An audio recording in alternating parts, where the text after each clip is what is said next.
অনেক দিন হয়ে গিয়েছে হাজবেন্ডের সাথে সন্ধ্যার নাস্তাটা একসাথে করা হয় না। আর ওর জন্য স্পেশাল কিছু বানিয়েও দেওয়া হয়নি, কারণ সেই ঈদের পর থেকে সব জায়গায় আসলে ঘুরে বেড়াচ্ছি, ওইভাবে সুযোগটাই পাওয়া হয়নি যে ওকে কিছু বানিয়ে দিব।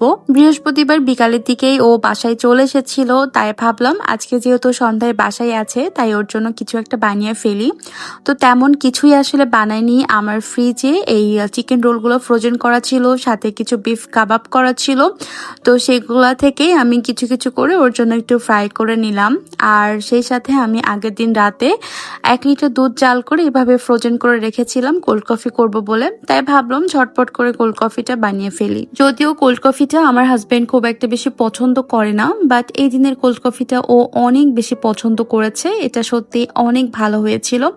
তো আমি সবসময় দুধটা একটু ফ্রোজেন করে নিই, এতে করে কোল্ড কফির টেক্সচারটা অনেক বেশি ভালো আসে। খুবই ঝটপট করে আমি এটা বানিয়ে ফেলেছি। জাস্ট ব্লেন্ডারে আমি কিছু বরফ দিয়েছি, তার সাথে আমি যে দুধটা ফ্রোজেন করে রেখেছিলাম সেটা দিয়ে দিয়েছি। তারপর আমি এখানে 2 চামচ মতো কফি পাউডার দিয়েছি, সাথে একটু পরিমাপ মতো চিনি দিয়েছি, আর সেই সাথে দিয়েছি একটু বেশি করে গুঁড়া দুধ। গুঁড়া দুধটা দিলে কিন্তু এটা টেস্ট আরো অনেক বেশি ভালো আসে।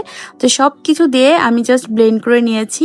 আর ব্লেন্ডারটা একটু থেমে থেমে ব্লেন্ড করতে হবে, তাহলে খুবই ভালো হবে। আমি কিন্তু এতে কোনো প্রকার পানি ইউজ করিনি। পানিটা অ্যাভয়েড করলে কিন্তু এটার টেস্ট অনেক বেশি ভালো আসে। তোমরা চাইলে কিন্তু পানিটাও অ্যাড করে বানাতে পারো। আর লাস্টে আমি এখানে একটু চকলেট আইসক্রিম অ্যাড করে দিয়েছি, এটা অপশনাল, তবে দিলে টেস্টটা ভালো হয়, না দিলেও সমস্যা নাই। তারপর আমি একটু সুন্দর করে সবকিছু সাজিয়ে নিয়েছি। আর সুন্দর করে একটু সাজিয়ে গুছিয়ে নিলে কিন্তু দেখতেও ভালো লাগে, আর এটা খেতেও কিন্তু একটু বেশি ভালো লাগে।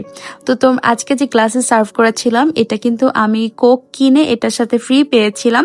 আমি শুধুমাত্র এই গ্লাস দুইটার জন্যই আমি 2টা কোকের বোতল কিনেছিলাম, যদিও আমি সেই কোকগুলা খাইনি, শুধুমাত্র এই গ্লাসের লোভেই আমি আসলে কিনেছিলাম। বাট এটা আমার কাছে কোল্ড কফি সার্ভ করাতে বেশ অনেক বেশি সুন্দর লাগছে।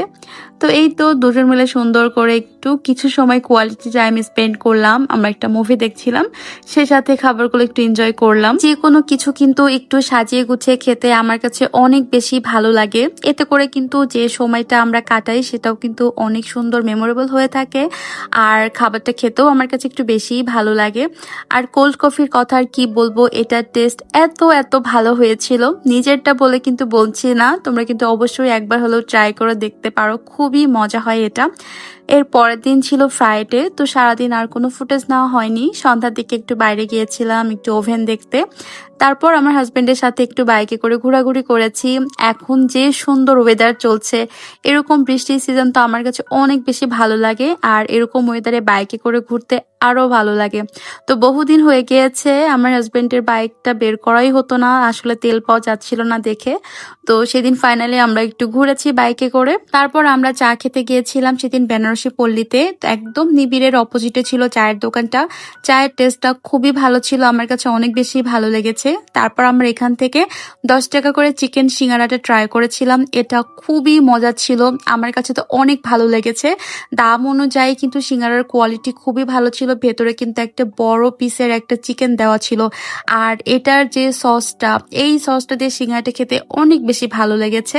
এটা ছিল পুদিনা পাতা আর মেয়োনিজ দিয়ে বানানো, খুবই ভালো ছিল। তোমরা কিন্তু অবশ্যই এটা ট্রাই করে দেখতে পারো। এই ছিল আমাদের ছোটখাটো একটা ফ্রাইডে ভ্লগ। তোমাদের কাছে কেমন লাগলো অবশ্যই জানিও, ভালো লাগলে অবশ্যই কিন্তু আমার পেজটা একটা ফলো করে দিও। আজকের মতো বিদায় নিচ্ছি, আল্লাহ হাফেজ।